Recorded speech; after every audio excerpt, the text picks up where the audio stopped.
வாங்க இன்றைக்கி கரட் கேசரி எப்படி செய்யலான்னு பார்க்கலாம். முதல் ரவையை வறுத்து எடுத்து வச்சுக்கோங்க.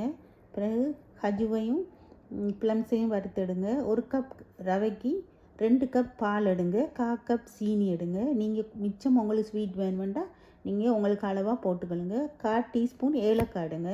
1/2 கப் நெய் எடுங்க.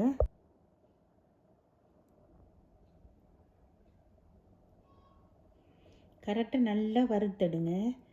நல்ல முருக வறுத்தெடுங்க.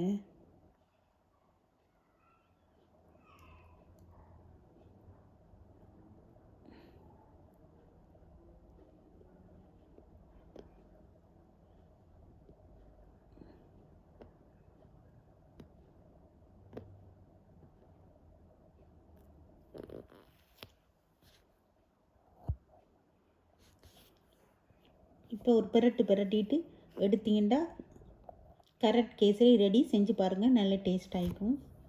அடுத்த வீடியோவில் பார்க்கலாம். பாய்.